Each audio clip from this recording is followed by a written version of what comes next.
Hello guys, and thank you for tuning in. Now if you've been following the Indian car industry, you would know a lot of things. For example, you would know this is the new Yaris, Toyota's ticket into the world of C-segment sedans. That means the Yaris will lock horns with cars like the Honda City, the Hyundai Verna and the Maruti Ciaz. You would also know the Yaris as of now does not offer a diesel engine option and the prices start at 8.75 lakh rupees ex-showroom Delhi. But would you know if the Yaris is a good buy? Well, to make your life simpler, we have divided the entire review into 5 important parameters. What are these? Let's find out.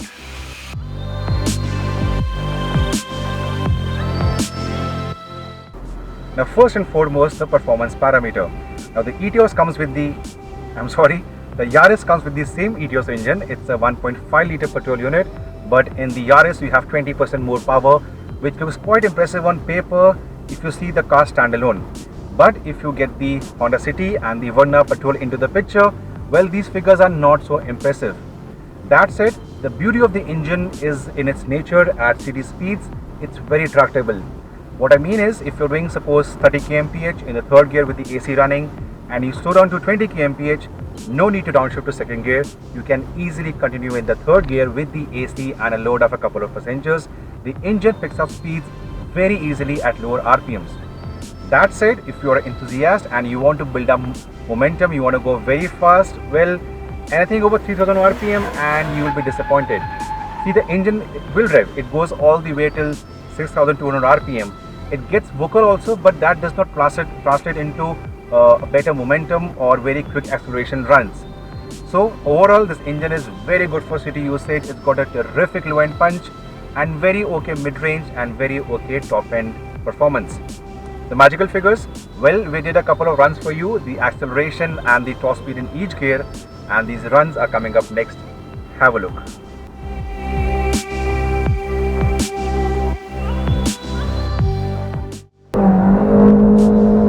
First 52, second 98,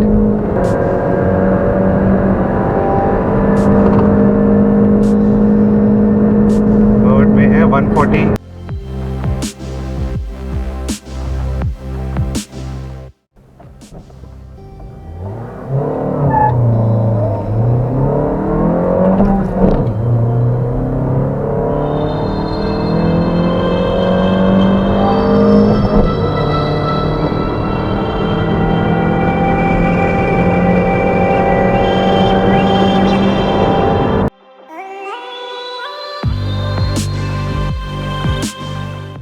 the second important parameter is about kitna deti hai. Toyota claims, as per certification, the manual version, the one we're driving, gives you a fuel economy of 17.1 under standard test conditions. The CVT is slightly more efficient at 17.8. So as I told you earlier in the performance section, because of the good low end punch, we don't need to downshift a lot in city traffic, and that can translate into better fuel economy. For the last 4 days, we have been getting a very regular 13 to 14 kmpl with the AC running in city, and that is very good for the segment. At the same time, you have a 6-speed gearbox, so on the open roads at highway speeds, when you shift it to the 6th gear, that allows the engine to spin at lower RPMs, thus giving you great economy figures. How much? Well, we did 3 runs on the Yamuna Expressway at 80, 90 and 100. 2 people on board with the AC running and the cruise control on. Here are the figures for you. The trip meters over here, they are already reset, trip A and trip B, and this will help us see what the Yaris can do at various speeds. First at 100 kmph, let's go. And so we are finally done with the 5 kilometers at the 100 kmph. As per the display, 19.7 kmpl. So take 5%, you should be getting around a minimum of 19 kmpl in the Yaris petrol manual at 100 kmph with 2 people on board and the AC running. Time to slow down and see what can do at 90 kmph. And so we are now just about to complete 5 kilometers at 90 kmph. The good news, 21 kmpl. 19.7 at 100, 21 kmpl at 90. Can you imagine the figure at 80 kmph? Well, let's see. And finally, the third run, we are just now closing on 5 kilometers for the 80 kmph run. One thing I need to tell you is that this AC is a chiller. It's 40 degrees outside, as you can see on my second camera right now, and we are running the AC at fan speed number 2 at a temperature of 21.5. So even not, it's not on low right now, the fan speed is quite less, and even then we are feeling comfortable in the car. So this AC of the Yaris is quite nice. Back to our economy figures, 4.8 kilometers done, and the magical figure is 22.3. We just came up uphill hill, so it dropped slightly, but I'll let it close at 5 kilometers. Yep, 5 kilometers and 22.7 kmpl. So even if you give and take approximately 5%, you should be able to get 22 kmpl from a petrol mid-size C-segment sedan, and that is fantastic.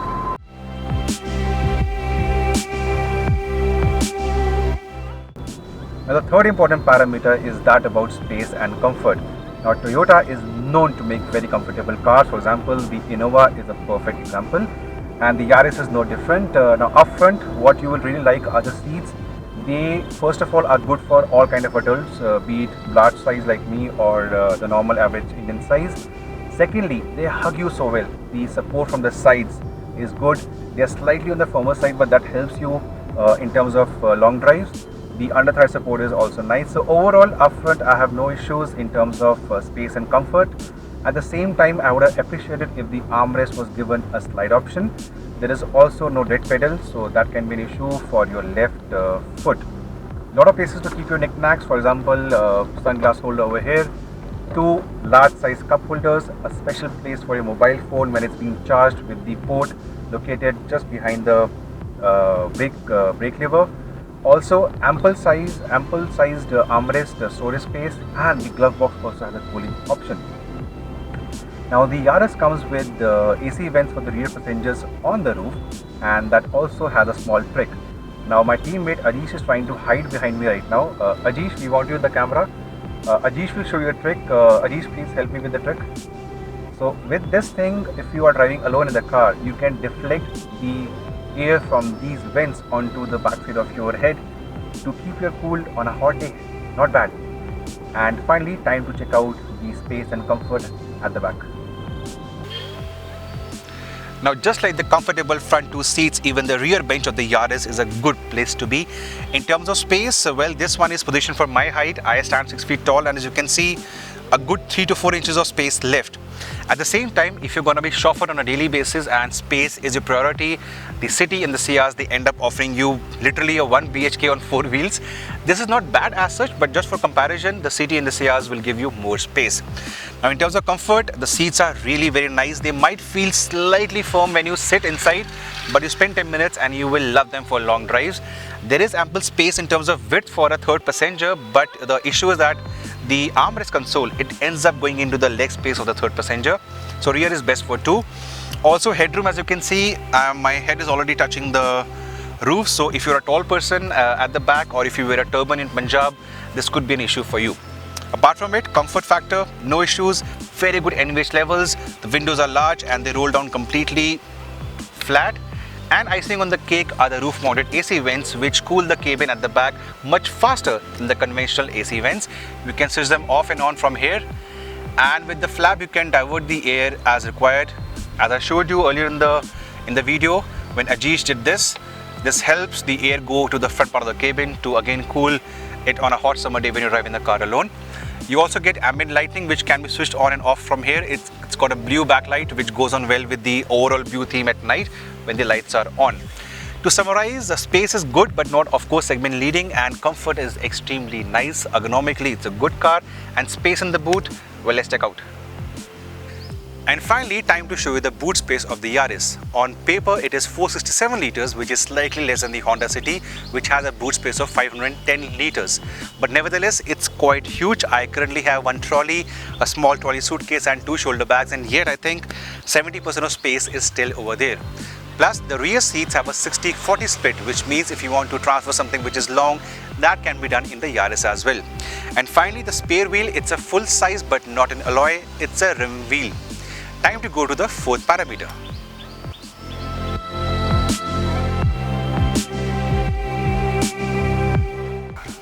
Now the Yaris comes to you in 4 versions of J, G, V and VX. The J is very good for value conscious buyers. It is under 10 lakh rupees and also gives you the most affordable CVT in the segment. It is not really a base version. In terms of features, you get 7 airbags, you get ABS, manual air conditioning, audio system, keyless entry and also driver's seat height adjust. So I would say of all the 4 versions, if you are short on budget, pick the J and you will not be disappointed. Next on, if you have deeper pockets, you can explore G, V or VX. The one we're driving, this one is the V manual version, and I think if you can live without leather seats or powered driver's seat, vehicle stability control or a rear sunshade, features like that, then overall among the 4 options, the V would be our pick.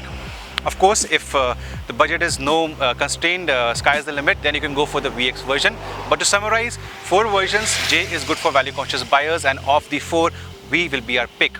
All the 4 versions are available with both manual and CVT transmission options, giving the Yaris a good edge in the segment over the rivals.